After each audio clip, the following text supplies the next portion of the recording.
السلام عليكم ورحمة الله وبركاته. الحمد لله رب العالمين، والصلاة والسلام على سيدنا محمد وعلى آله وصحابه أجمعين، أما بعد.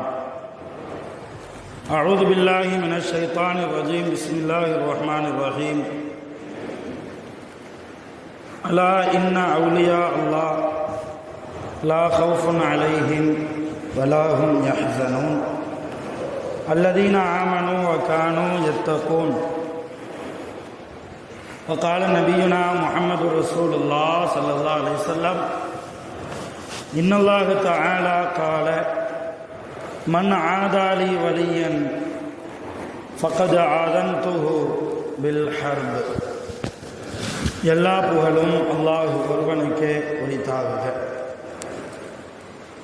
அருள் நபிகள் நாயகம் ஸல்லல்லாஹு அலைஹி வஸல்லம் அவர்கள் மீதும், நற்பாக்கியங்கள் நிறைந்த ரசூலுல்லாவின் குடும்பத்தார்கள் மீதும், சஹாபா பெருமக்கள் மீதும், தாபிஈன்கள், தபா தாபிஈன்கள், நாதாக்கள், ஷுஹதாக்கள், சாலிஹீன்கள், நல்லவர்கள் நம் அனைவர்கள் மீதும் அல்லாஹ்வின் அன்பும் அருளும் என்றென்றும் நின்று நிலவட்டுமாக. ஆமீன். எல்லாம் வல்ல அல்லாஹ்வின் ரஹ்மத்தும் மேலான மக்ஃபிரத்தும் நம் அனைவர்கள் மீதும் முழுமையாக வந்து சேரட்டுமாக. ஆமீன். சங்கைக்குரிய ஜமாத்தார்களே, பெரியோர்களே, அல்லாஹு தஆலா தீனுல் இஸ்லாம் என்கிற உயர்ந்த மார்க்கத்தை உலகத்தில் மக்களுக்கு மத்தியில் பரப்புவதற்காக 1,24,000 நபிமார்களை அல்லாஹ் அனுப்பினார். அந்த நபிமார்களுடைய பட்டியலில் கடைசியாக நமது நபிகள் நாயகம் ஸல்லல்லாஹு அலைஹி வஸல்லம் அவர்கள்தான் இருக்கிறார்கள். நபி ஸல்லல்லாஹு அலைஹி வஸல்லம் அவர்களுக்கு பின்னால் உலகத்திற்கு அல்லாஹ் எந்த நபியையும் அனுப்பியதில்லை, அனுப்ப போவதும் இல்லை. நபிமார்களுக்கு பிறகு இந்த தீனுல் இஸ்லாம் என்கிற இந்த மார்க்கத்தை மக்களுக்கு மத்தியில் பரப்புவதற்காக குர்ஆனினுடைய உண்மை நிலவரங்களை, அல்லாஹ்வை பற்றி உண்டான மிகச்சரியான வார்த்தைகளை மக்களுக்கு சொல்வதற்காக அல்லாஹ் ஒரு கூட்டத்தை கியாமத் நாள் வரைக்கும் வைத்திருக்கிறார். அந்த கூட்டத்திற்கு முடிவுகள் கிடையாது. நபிமார்கள் என்கிற கூட்டத்திற்கு முடிவு ஏற்பட்டு விட்டது. ஆதம் நபியிடத்திலிருந்து தொடங்கி நபி ஸல்லல்லாஹு அலைஹி வஸல்லம் அவர்கள் வரைக்கும் நபிமார்களுடைய பட்டியல் நிறைவுக்கு வந்துவிட்டது. நபிமார்களுக்கு பின்னால் இஸ்லாத்தை எடுத்துச் சொல்வதற்காக, இந்த மார்க்கத்தை பரப்புவதற்காக அல்லாஹ் ஒரு கூட்டத்தை கியாமத் நாள் வரைக்கும் வைத்திருக்கிறான். அந்த கூட்டத்திற்கு பெயர்தான் அவுலியாக்கள், வலிமார்கள், இறை நேசர்கள். இப்படி நிறைய பேர். சில இடங்களில் ஒலியுல்லாக்கள் என்றெல்லாம் சில அடைமொழிகளோடு சுருக்கமாக சொல்ல போனால் அல்லாஹ்வுடைய நேசர்களை அல்லாஹ் கியாமத் நாள் வரைக்கும் வைத்திருக்கிறார். அல்லாஹ்வுடைய நேசர் என்று ஒரு கூட்டம் முதலில் உண்டா? அதை பற்றி அல்லாஹ் குர்ஆனில் சொல்லி இருக்கிறானா? அலா, மக்களை அறிந்து கொள்ளுங்கள், இன்ன அவுலியா அல்லாஹ், நிச்சயமாக அல்லாஹ்வுடைய அவுலியாக்கள், அல்லாஹ்வுடைய நேசர்கள் பூமியில் இருக்கிறார்கள். லா ஹவுஃபுன் அலைஹிம், அவர்கள் யாரை பார்த்து பயப்படவும் இல்லை, பயப்படவும் மாட்டார்கள். வலா ஹும் யஹ்ஸனூன், எந்த ஒரு காரியத்திற்கும் கவலைப்படவும் மாட்டார்கள். அவர்கள் எப்படிப்பட்டவர்கள் தெரியுமா? அல்லதீன ஆமனு வ கானு யத்தகூன், அவர்கள் மூமின்களாக இருப்பார்கள், தக்குவாதாரிகளாக இருப்பார்கள் என்று அல்லாஹ் சொல்கிறார். இப்போ அல்லாஹ் சொன்ன இந்த 2 ஆயத்தை வைத்து நாம் பார்க்கிற போது அவுலியாக்கள் என்கிற ஒரு கூட்டம் உலகத்தில் இருக்கிறது. யாராலும் அதை மறுக்க முடியாது. அல்லாஹ்வுடைய நேசர் என்கிற பட்டத்தை பெற்ற அந்த அவுலியாவை நோவினை கொடுத்தால் எந்த அளவு தண்டனை தெரியுமா? அல்லாஹ் சொன்னதாக நபி ஸல்லல்லாஹு அலைஹி வஸல்லம் அவர்கள் ஒரு செய்தியை சொல்கிறார்கள். இன்னல்லாஹ தஆலா கால, அல்லாஹ் தஆலா சொன்னான், மன் ஆதாலி வலியன், என்னுடைய நேசராக இருக்கக்கூடிய அவுலியாக்களை யாரெல்லாம் தொந்தரவு கொடுக்கிறார்களோ ஃபகத் ஆதன்துஹு பில் ஹர்பி, அவர்களோடு நான் போர் செய்வதற்கு தயாராக இருக்கிறேன். அல்லாஹ்வுடைய அவுலியாக்களை குறைத்து பேசினால், அல்லாஹ்வுடைய அவுலியாக்களை தரம் தாழ்த்தி நாளாந்தர வார்த்தைகளை கொண்டு பேசினால், அல்லாஹ்வுடைய அவுலியாக்களை மதிக்காமல் விட்டால் அல்லாஹ் சொல்கிறான், என்னோடு அவன் போருக்கு வரட்டும். அல்லாஹ்வோடு போர் செய்ய முடியுமா? இப்ப அந்த அளவு அல்லாஹ் தஆலா தன்னுடைய நேசர்களை வைத்திருக்கிறான். அப்ப இந்த ஹதீஸ், இந்த குர்ஆனுடைய ஆயத்துகள் மூலமாக நமக்கு என்ன விளங்குகிறது? அவுலியாக்கள் என்று ஒரு கூட்டம் உண்டு. அவுலியாக்களை மதிக்காமல் விட்டால், அவர்களை குறித்து தரைக்குறைவான வார்த்தைகளை பேசினால், அவர்களுக்கு நோவினையை கொடுத்தால், தொந்தரவு கொடுத்தால், அல்லாஹ்வோடு நாம் போர் செய்வதற்கு சமம். இந்த அளவு குர்ஆனிலையும் ஹதீஸ்லையும் நாம் பார்க்கிறோம். சரி, இறைநேசர்களை அவர்கள் வாழ்கிற போது, உலகத்தில் வாழ்கிற போது அவர்களை அறிய முடியுமா? இவர்தான் இறைநேசர், நிச்சயமாக இவர் இறைநேசர் என்று அறிய முடியுமா என்றால் அறிய முடியும். நான் பொத்தாம் பொதுவாக சொல்றதில்ல, ஹதீஸ் இருக்குது. திருமிதி என்ற ஹதீஸ் கிதாபில் பதிவு செய்யப்பட்ட ஒரு ஹதீஸ். அப்துல்லா இப்னு அப்பாஸ் ரலியல்லாஹு தஆலா அன்ஹு அவங்க அறிவிக்கிறாங்க, ரசூலுல்லாஹ்ட்ட இப்படி ஒரு கேள்வி கேட்கப்பட்டது. யா ரசூலல்லாஹ், மன் அவுலியா உள்ளா, அவுலியா அல்லாஹ் அவுலியா உல்லான்னு சொல்றீங்களா, அந்த அவுலியாக்கள்னா யாரு? அல்லாஹ்வுடைய நேசர், அல்லாஹ்வுடைய நேசர்னு சொல்றீங்களா, அந்த வலிமார்கள் என்றால் யார்? ரசூலுல்லாஹ் சொன்னாங்க, அல்லதீன, அவங்க எப்படிப்பட்டவங்க தெரியுமா? இதா ருதுக்கிரல்லா, அவர்களை பார்த்தால் அல்லாஹ்வுடைய ஞாபகம் வரும். அவர்களை பார்த்தால் அல்லாஹ்வுடைய ஞாபகம் வரும். இந்த ஹதீஸ் ஆதாரபூர்வமான ஹதீஸ், திருமதியிலே பதிவு செய்யப்பட்டிருக்கிறது. யாரை பார்க்கிற போது ரப்புடைய சிந்தனை வருகிறதோ நம்முடைய மனதிலே உறுதி கொள்ள வேண்டும், அவர் யார்? சாதாரணமானவர் அல்ல, நம்மை போன்றவர் அல்ல. அவர் அல்லாஹ்வுடைய நெருக்கத்தில் பக்கத்தில் இருக்கிறார். அல்லாஹ்வுடைய நெருக்கத்தை கொஞ்சம் கொஞ்சமாக அனுபவித்துக் கொண்டிருக்கிறார். அல்லாஹ் அவரை தன்னுடைய நேசராக அரவணைக்க ஆரம்பித்து விட்டான் என்பதை நாம் அந்த அடியாரை பார்க்கிற போது புரிந்து கொள்ள வேண்டும். இன்னொரு ஹதீஸ்ல இப்படி வருது, அபூதாவுது, நசாயி, புகாரி போன்ற ஹதீஸ் கிதாபுகளில் எல்லாம் அவுலியாக்கள்னா யாரு என்பதை ரசூலுல்லாஹ் ரொம்ப தெளிவாக சொல்றாங்க. இன்ன ரசூலுல்லாஹி ஸல்லல்லாஹு அலைஹி வஸல்லம் கால ஃபி ஹஜ்ஜத்தில் விதா, ஹஜ்ஜத்துல் விதால வச்சு ரசூலுல்லாஹ் ஹஜ் செய்யும் போது ரசூலுல்லாஹ் இப்படி சொன்னாங்க, இன்ன அவுலியா அல்லாஹ், அல்லாஹ்வுடைய அவுலியாக்கள் யார் தெரியுமா? அல் முஸல்லூன், தொழுகையாளிகள். அவங்க தொழுவாங்க. யுகீமுஸ் ஸலாத்தல் ஹம்ஸ், 5 நேர தொழுகையை நிலைநாட்டுவார்கள்.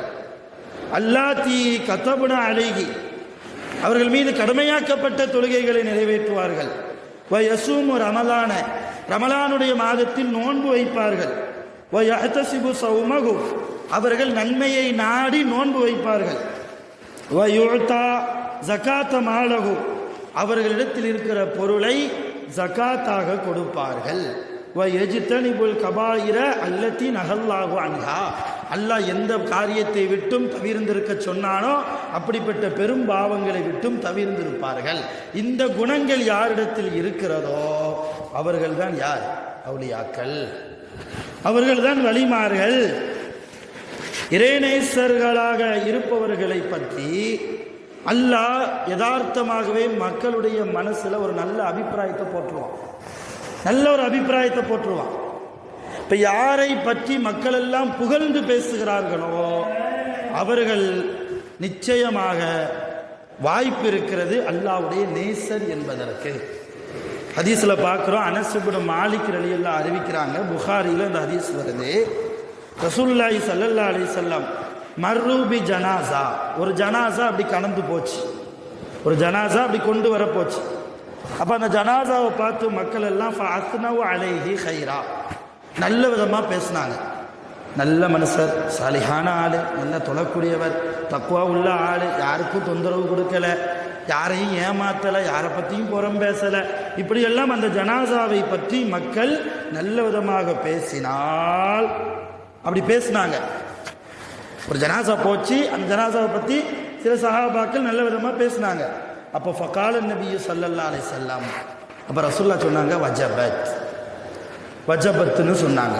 வஜபத்னா கடமையாகி விட்டது அப்படின்னு சொன்னாங்க. கொஞ்ச நேரம் கழிச்சு இன்னொரு ஜனாசா கொண்டு வரப்படுகிறது. அந்த ஜனாசாவை பற்றி ஃபாஸ்னவ் அலைஹா ஷர்ரா, மக்கள் கொஞ்சம் வேற விதமாக பேசினாங்க. ஒரு தொழமாட்டாரு, ஒழுங்கா குடும்பத்தை கவனிக்கிறது இல்லை, அடுத்தவங்களுக்கு தொந்தரவு கொடுத்துக்கிட்டே இருப்பார், இப்படியெல்லாம் குறை சொல்கிற போது இதை கேட்ட நபி ஸல்லல்லாஹு அலைஹி வஸல்லம் வஜபத், அவருக்கு கடமையாகிவிட்டது என்று சொன்னாங்க. அப்போ ஃபகால உமர் இப்னு கத்தாப் ரலியல்லாஹு அன்ஹு, அப்போ உமர் ரலியல்லாஹு பக்கத்தில் இருந்து கேட்டாங்க, யா ரசூலல்லாஹ், 2 ஜனாசா போச்சு, 2 ஜனாசாவை பார்த்தும் வஜபத் வஜபத்துன்னு சொல்றீங்களா? மா வஜபத், என்ன கடமையாச்சு? கடமையாக்கப்பட்டதுன்னு சொல்றீங்களே, என்ன கடமை? அப்போ ஃபகால ரசூலுல்லாஹ் சொன்னாங்க, ஹாதா அஸ்னைத்தும் அலைஹி கைரா, எந்த ஜனாசாவை குறித்து நீங்கள் நல்ல விதமாக பேசினீர்களோ அந்த ஜனாசாவுக்கு கடமை என்ன கடமையாகிவிட்டது? வஜபத் லஹுல் ஜன்னா, சுவனம் அவருக்கு கடமையாகிவிட்டது. வஹாதா அஸ்னைத்தும் அலைஹி ஷர்ரா, எந்த ஜனாசாவை குறித்து நீங்கள் தவறாக பேசினீர்களோ, யதார்த்தத்தை பேசினீர்களோ, அவர் உலகத்தில் வாழ்ந்த தன்மையை பேசினீர்களோ, வஜபத் லஹுன் நார், அந்த ஜனாசாவுக்கு எது கடமை? நரகம் கடமையாகிவிட்டது என்று ரசூலுல்லாஹி ஸல்லல்லாஹு அலைஹி வஸல்லம் அவர்கள் கூறிய ஹதீஸை நாம் புகாரியிலே பார்க்கிறோம். இப்போ என்ன விளக்குறோம்? ஒரு ஜனாசா ஆக்கப்பட்ட ஒரு மனிதரை பற்றி நல்ல விதமாக பேசினால் அவர் சுவனவாசி, அவர் சுவனவாசி. அவருடைய கடந்த வாழ்க்கையை பற்றி எல்லாம் யோசிக்க வேண்டிய அவசியம் இல்லை. இன்றைக்கு அவுலியாக்களாக யாரெல்லாம் நல்லடக்கம் செய்யப்பட்டு இருக்கிறார்களோ, அல்லது அவுலியாக்களாக யாரெல்லாம் மக்களுக்கு மத்தியில் பிரபலியமாக இப்பொழுதும் வாழ்ந்து கொண்டிருக்கிறார்களோ, அவர்களை தரம் தாழ்த்தி பேசுபவர்களை விட புகழ்ந்து பேசுபவர்களுடைய எண்ணிக்கை தான் உலகத்தில் அதிகம். அப்ப அவர்களெல்லாம் சுவனவாசியா இல்லையா? யோசிக்கிறோம். இப்ப அவுலியாக்கள் என்பவர்கள் ஒரு லாஜிக்கான ஒரு கேள்வி கேட்பாங்க. அவுலியாக்களை மறுப்பவர்கள், அங்க அடக்கப்பட்டிருக்கிறவரு அவருக்கு சொர்க்கமா நரகமானே நமக்கு தெரியாதே, அப்படி இருக்கிற போது அவர்கிட்ட போய் நீங்க கேட்குறீங்களே என்றெல்லாம் லாஜிக்கா கேட்பாங்க. அவர்கிட்ட கேட்கறதுக்கு நான் பின்னாடி வர்றேன் இன்ஷா அல்லாஹ் தஆலா. அவர் சுவனவாசியா நரகவாசியா என்பது உங்களுக்கு தெரியாத என்று கேட்பதை தவறு. அவரை குறித்து மக்கள் எப்படி பேசுகிறார்கள்?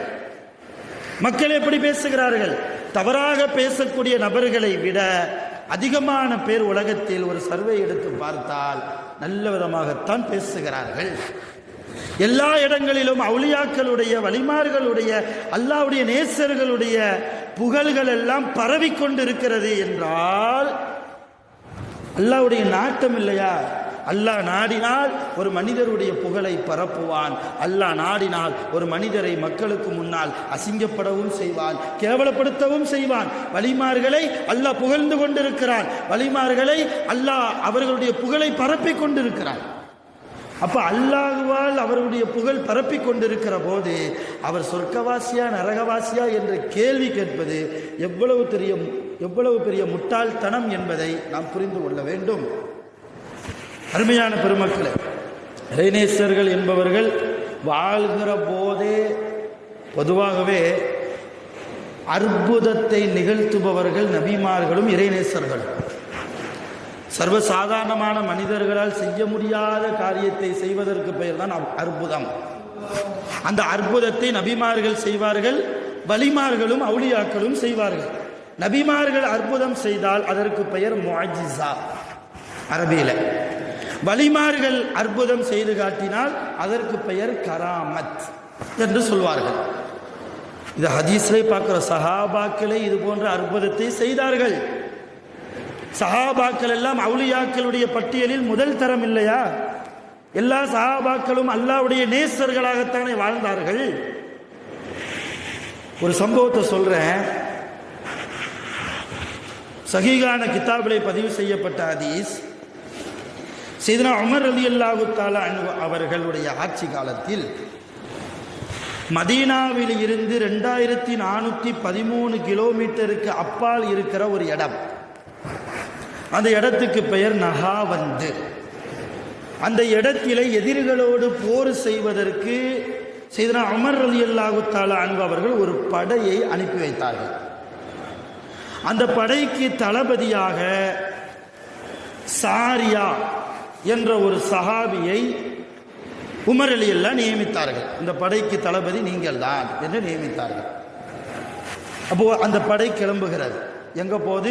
2413 கிலோமீட்டர் மதீனாவிலிருந்து அங்கிட்டு போகணும். நஹாவந்து என்கிற ஒரு இடம். உமர் ரலியல்லாஹு மதீனால இங்க இருக்கிறாங்க.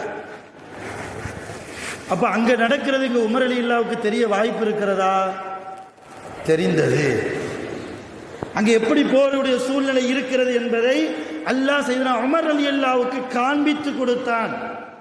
அங்கே போர் நடக்கிற அந்த சமயத்தில் ஃபகாம உமர் யக்துபுன் நாஸ் யௌமல் ஜும்ஆ, இது போன்ற ஒரு வெள்ளிக்கிழமை ஜும்மாவுடைய நாளில் மிம்பர் படியில் ஏறி நின்று சையதுனா உமர் ரலியல்லாஹு தஆலா அன்ஹு அவர்கள் மக்களுக்கு குதுபா ஓதிக் கொண்டிருக்கிற அந்த நேரத்தில் திடீர்னு ஒரு வார்த்தை சொன்னாங்க உமர் ரலியல்லாஹு, யா சாரியா அல் ஜபல், யா சாரியா அல் ஜபல், சாரியாவே மலையை பார், சாரியாவே மலையை பார். இங்கே குத்துபா ஒதுக்கிட்டு இருக்கிறாங்க. திடீர்னு சாரியாவே மலையை பார், சாரியாவே மலையை பார் என்று 2-3 தடவை சையதுனா உமர் ரலியல்லாஹு தஆலா அன்ஹு அவர்கள் இந்த வார்த்தையை சொன்னாங்க. அந்த படம் அங்கே போரெல்லாம் முடிச்சுட்டு மதீனாவுக்கு வந்தாங்க. மதீனாவுக்கு வந்ததுக்கப்புறம் அமீருல் மோமினாக இருக்கக்கூடிய சையதுனா உமர் ரலியல்லாஹு இடத்துல வந்து சொன்னாங்க, யா அமீருல் மோமினின் லகீனா அதுவனா, எங்களுடைய எதிரிகளை போர்க்களத்தில் நாங்கள் சந்தித்தோம். ஃபஹஸமுனா, அவர்கள் எங்களை தோற்கடிப்பதற்கு நெருங்கி விட்டார்கள். முஸ்லிம்கள் தோற்கக்கூடிய அந்த சூழ்நிலை வந்தது. அந்த நேரத்தில் நாங்கள் தோத்து விடுவோமோ என்று நினைத்து கொண்டிருக்கிற அந்த நேரத்தில் திடீரென்று ஒரு சப்தம் கேட்டது. யா சாரியா அல் ஜபல் என்று ஒரு சப்தம் கேட்டது. சாரியாவாக இருக்கக்கூடிய நான் என் முதுகுக்கு பின்னால் இருக்கக்கூடிய மலையை நான் பார்த்தேன். மலைக்கு பின்னால் இருந்து எதிரிகள் எங்களை தாக்குவதற்கு வந்தார்கள். அந்த சப்தத்தின் உதவியால் நாங்கள் எதிரிகளை தாக்கினோம். கடைசியில் முஸ்லிம்கள் ஆக வாழக்கூடிய நாங்கள் வெற்றி கொண்டோம். அந்த சவுண்டை கொடுத்தது யாருன்னு தெரியல. அப்போதான் பக்கத்தில் இருந்த சஹாபாக்கள், போருக்கு போகாமல் இருந்த சஹாபாக்கள் சொன்னாங்க, அந்த சப்தத்தை எழுப்பியது வெள்ளிக்கிழமை குத்துபாவை ஓதிக்கொண்டு இருக்கிற போது சையதுனா உமர் ரலியல்லாஹு தஆலா அன்ஹு அவர்கள் தான் இந்த உங்களை கூப்பிட்டார்கள். யா சாரியா அல் ஜபல், அவங்க தான் கூப்பிட்டாங்க. இப்போ இது ஒரு ஆதாரபூர்வமான ஹதீஸ். புகாரி முஸ்லிம் நிறைய கிதாபில் பதிவு செய்யப்பட்ட சஹாபாக்களுடைய வரலாறு சம்பந்தமாக வரக்கூடிய ஒரு சம்பவம். என்ன யோசிக்கிறோம், ஒரு 2413 கிலோமீட்டருக்கு அங்கிட்டு இருப்பதை உமர் ரலியல்லாஹு பார்த்தார்களா இல்லையா? இதுதான் அவுலியாக்களுடைய தரம். நம்முடைய பார்வைக்கு அந்த பவர் இல்லை. அவுலியாக்களுடைய பார்வைக்கு அல்லாஹ் காண்பிப்பான். அதே போன்று அங்கே போர் செய்கிறாரே சாரியா, அவருடைய காதில் கேட்டதே. எப்படி கேட்க முடியும்? அவருடைய காதில் கேட்டதனால் அவரும் அவுலியாவாக இருக்கிறார். புரிந்து கொள்கிறோமா இல்லையா?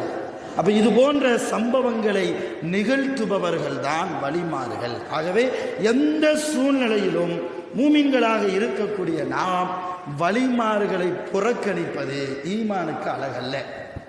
அவுலியாக்களை புறக்கணிப்பது சொல்வதற்கு நிறைய விஷயம் இருக்கு.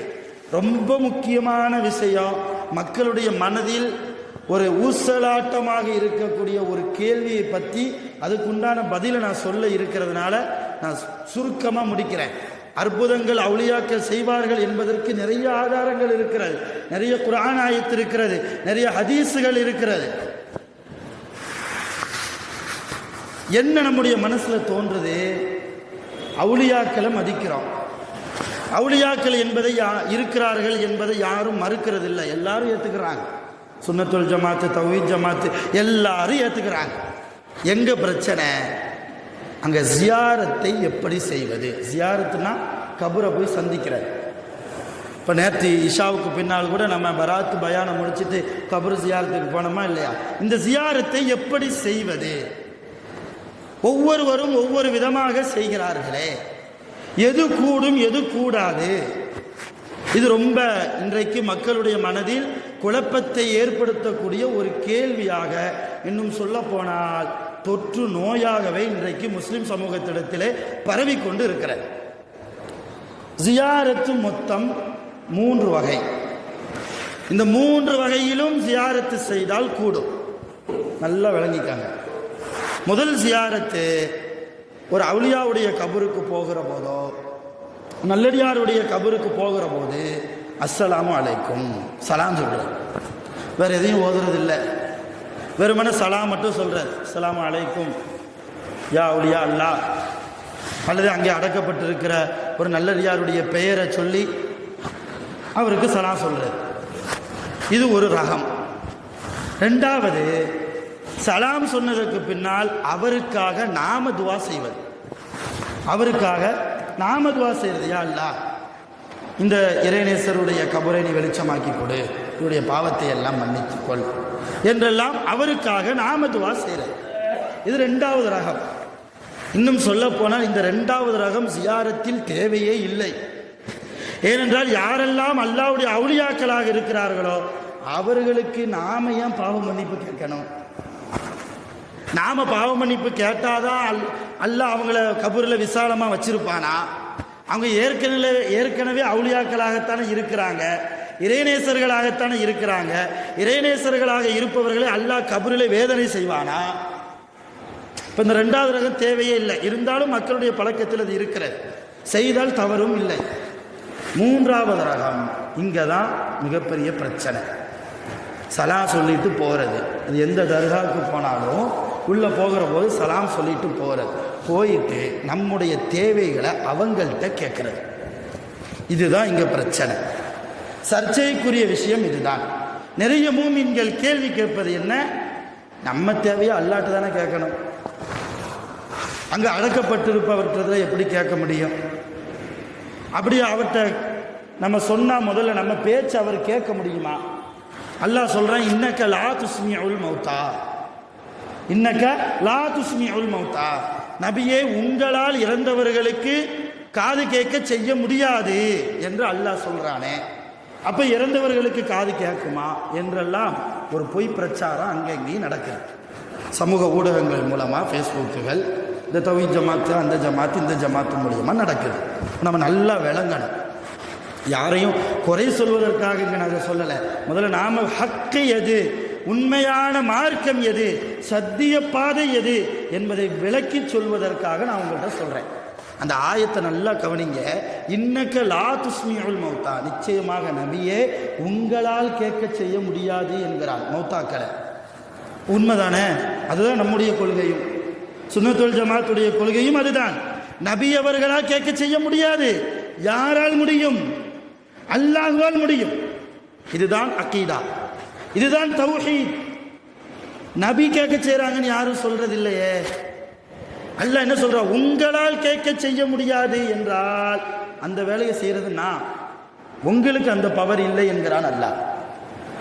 அப்ப அல்லாஹ் நாடினால் இறந்தவர்கள் அனைவர்களும் காது கேட்கிறார்கள். ஒரு கபருக்கு போற சலாம் சொல்றீங்க, அந்த கபர்வாசி உங்கள் சலாமுக்கு பதில் சலாம் கூறுகிறார்கள். ஹதீஸிலே வருகிறது. அந்த பதில் சலாம் நம்ம காதில் கேட்காது. அந்த ஆற்றலை அல்லாஹ் நம்முடைய செவி புலன்களுக்கு அல்லாஹ் தரல.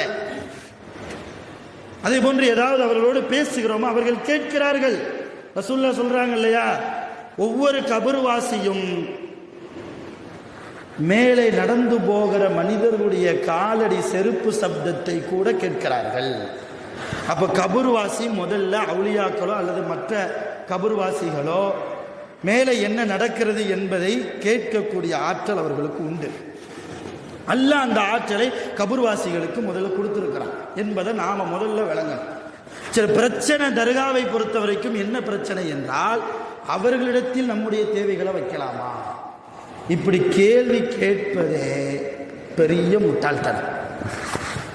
ஏன்னா உடம்பு சரியில்லாமல் போச்சு, காய்ச்சல் வந்துடுச்சு, இல்லை ஏதாவது ஒரு பெரிய நோயை கொடுக்கிறது அல்லாஹ், நோய்க்கு நிவாரணம் அளிப்பதும் அல்லாஹ். அப்போ ஏன் ஆஸ்பத்திரிக்கு போகிறோம்? அப்போ ஏன் மருத்துவமனைக்கு போகிறோம்? அங்கே இருக்கிற பாலசுப்ரமணிய டாக்டர், அவர் ஒரு ஈமான் அல்லாதவர், முஸ்லீம் அல்லாதவர், அவர்கிட்ட போய் கெஞ்சுறோம், எப்படியாவது என் பிள்ளைய காப்பாத்திருங்க, அவர் என்ன அல்லாவா? அப்ப கேள்வி எப்படி கேட்கணும் தெரியுமா? எந்த தேவையாக இருந்தாலும் உயிர் இல்லாதவரிடத்திலும் கேட்கக்கூடாது, உயிரோடு இருப்பவர்களிடத்திலும் கேட்கக்கூடாது அப்படின்னு ஒரு கேள்வி வைத்தால் அது நியாயமான கேள்வி. இங்கே 2 அளவுகோலை இன்றைக்கு நாம வச்சிருக்கிறோம். என்ன அளவுகோல்? உயிரோடு இருக்கிறவங்கள்ட்ட கேட்டுக்கலாம், உயிர் இல்லாமல் கபூர்ல இருக்கிறவங்கள்ட்ட தான் கேட்கக்கூடாது. இது எந்த அடிப்படையில், எந்த ரீதியில் இந்த கேள்வியை வைக்க முடியும்? நம்முடைய கொள்கை என்ன தெரியுமா? உயிரோடு இருப்பவர்களாலும் நமக்கு உதவி செய்ய முடியாது, இறந்தவர்களாலும் நமக்கு உதவி செய்ய முடியாது. நமக்கு உதவி செய்யக்கூடியவன் யார்? அல்லாஹ் மட்டும்தான். அவன் நினைத்தால் உயிரோடு இருப்பவர்கள் மூலமாகவும் உதவி செய்வான், இறந்தவர்களின் மூலமாகவும் உதவி செய்வான். இல்ல உயிரோடு இருப்பவங்க மூலியமா தான் அல்லாஹ் உதவி செய்வான்னா அதுக்கு எந்த ஆயத்தும் ஆதாரம் கிடையாது. இன்னும் சொல்ல போனா உயிரோடு இருப்பவங்க மூலியமா தான் அல்லாஹ் உதவி செய்வான் என்று நாம் வைத்துக் கொண்டால் அல்லாஹ்வுடைய சக்தியை ஒரு குறிப்பிட்ட வட்டத்திற்குள்ளே நாம் அடைக்கிறோம் என்று பொருள். அல்லாஹ் நினைத்தால் ஒரு கொசுவின் மூலமாக கூட நமக்கு உதவி செய்வான். உயிரோடு இருப்பவர்கள் மூலமாக, உயிர் இல்லாதவர்கள் மூலமாக அல்லாஹ் உதவி செய்வான் என்பதுதான் நம்முடைய அடிப்படை கொள்கை. அப்ப எப்படி கேள்வி கேட்கிறாங்க? தர்காவுக்கு போய் அங்கே அடக்கப்பட்டு இருக்கிற ஒரு நல்லடியார்களிடத்தில் போய் எனக்கு இன்னென்ன தேவை இருக்கிறது, எனக்கு குழந்தை வேண்டும், எனக்கு பொருளாதாரம் வேண்டும், எனக்கு வியாபாரத்தில் நிறைய பரக்கத்து வேண்டும் அப்படின்லாம் அந்த அவுலியாக்கள்கிட்ட கேட்டா அதை மட்டும் ஷிர்க்குன்னு நம்ம சொல்றோமே, அதை மட்டும் நம்ம சிறுக்குன்னு சொல்றோமே, எதையும் சேர்த்து சொல்லணும். உயிரோடு இருக்கிற ஒரு டாக்டர்கிட்ட போய் கேட்டாலும் அதுவும் சிறுக்கு சொல்றோமா? யாராவது சொல்றது இல்லையே, அதையும் சேர்த்துல சொல்லியிருக்கணும். ஆக அருமையான பெருமக்களை, நான் இங்கே உங்களுக்கு சொல்ல வருவது, இறை நேசர்களிடத்தில் நாம் போய் கேட்டால் அவர்களால் நேரடியாக நமக்கு உதவி செய்ய முடியாது. மாறாக என்ன செய்வார்கள்? நமக்கு துஆ செய்வார்கள். யா அல்லாஹ், இந்த உன்னுடைய அடியான் அவனுக்கு என்னென்ன தேவைகள் இருக்கிறது என்று என்னிடத்தில் வந்து புலம்புகிறாள், அவனுடைய தேவையை நீ நிறைவேற்றி கொடு. உன்னுடைய நேசராக இருக்கக்கூடிய நான் அடக்கப்பட்டிருக்கிற இடத்திற்கு அவன் வந்தான், வந்து என்னிடத்தில் அவன் கேட்கிறான், நான் உன்னிடத்தில் கேட்கிறேன், நீ அவர்களுக்கு எல்லா தேவைகளையும் நிறைவேற்றி கொடு என்று நமக்காக மண்ணறையில் இருக்கக்கூடிய அவுலியாக்கள் துஆ செய்கிறாங்க. அவுலியாக்கள் மண்ணறையில் துஆ செய்வாங்களா? அதுக்கு ஆதாரம் இருக்கா? ஆதாரம் இருக்குது. திருமதியில பதிவு செய்யப்பட்ட ஹதீஸ். அவுலியாக்கள் இப்படி துஆ செய்றாங்களா?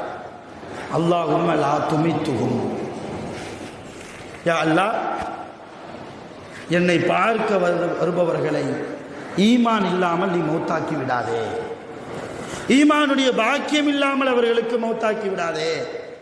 எப்படி எங்களுக்கு நேரான வழியை நீ காட்டினாயோ அதே போன்று என்னை பார்க்க வராமல் இருக்கக்கூடிய எல்லா மூமின்களுக்கும் நீ நேர்வழி காட்டுவாயாக என்று மண்ணறையில் இருக்கக்கூடிய, கபரில் இருக்கக்கூடிய அவுலியாக்கள் நமக்காக இன்றும் இப்பொழுதும் இந்த நேரத்திலும் துஆ கேட்டுக்கொண்டே இருக்கிறார்கள். இதை சொல்வது முஹம்மது ரசூலுல்லாஹி ஸல்லல்லாஹு அலைஹி வஸல்லம் ஆதாரபூர்வமான ஹதீஸ்.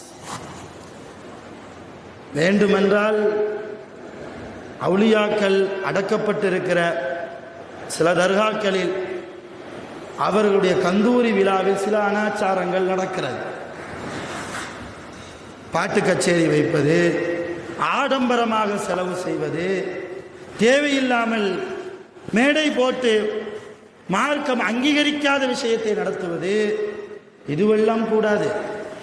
இதை தடை செய்ய வேண்டுமே தவிர அந்த அவுலியாக்களுக்கு எந்த பவரும் இல்லை, அந்த அவுலியாக்கள் நம்முடைய செவியை கேட்க மாட்டார்கள், நம்முடைய புலம்பலை கேட்க மாட்டார்கள், அவரிடத்தில் போய் முறையிடுவது குற்றம், ஷிர்க் என்றெல்லாம் சொல்வது மிகப்பெரிய மடமைத்தனம் என்பதை இந்த ஜும்மாவின் மூலமாக நாம் தெரிந்து கொள்ள வேண்டும். அருமையானவர்களே, இது குறித்து உங்களுக்கு வேறு எந்த சந்தேகம் வந்தாலும் நான் ஓரளவுக்கு, ஏன்னா இது மணிக்கணக்கில் பேச வேண்டிய விஷயம், இந்த அவுலியாக்கள் சம்பந்தப்பட்ட விஷயங்கள், அவ்வளவு பொய்யான குற்றச்சாட்டுகள் மக்களுக்கு மத்தியில் பரவி கொண்டிருக்கிற இந்த சூழ்நிலையில் எல்லாத்துக்கும் பதில் தந்துட முடியாது.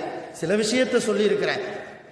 மேல்மிச்சமாக உங்களுக்கு என்ன சந்தேகம் வந்தாலும் எந்த நேரத்திலும் பள்ளிவாசலில் நான் இருப்பேன், என் வீட்டில் இருப்பேன், என்னை தொடர்பு கொள்ளுங்கள். அவுலியாக்கள் சம்பந்தமாக, தர்காக்கள் சம்பந்தமாக, அவரிடத்தில் வைக்கக்கூடிய நேமிதம் நேர்ச்சை சம்பந்தமாக, அவரிடத்தில் போய் நம்முடைய குறைகளை சொல்வது சம்பந்தமாக, நம்முடைய தேவைகளை கேட்டு அறிந்து கொள்வது சம்பந்தமாக என்ன சந்தேகங்கள் இருந்தாலும் தயவு கூர்ந்து என்னிடத்தில் கேட்டு மார்க்கம் சம்பந்தப்பட்ட விஷயங்களை தெரிந்து கொள்ளுங்கள். வல்ல ரஹ்மான் எது நேரான பாதையாக ஆக்கியிருக்கிறானோ அப்படிப்பட்ட நேரான வழியில் நம்மை வாழச் செய்வானாக. முழுமையாக அவனுடைய அருளை கொண்டு நம் அனைவர்களையும் அல்லாஹ் சூழ்ந்து கொள்வானாக. ஆகிரு தஅவானா அனில் ஹம்துலில்லாஹி ரப்பில் ஆலமீன். அஸ்ஸலாமு அலைக்கும் வரஹ்மத்துல்லாஹ்.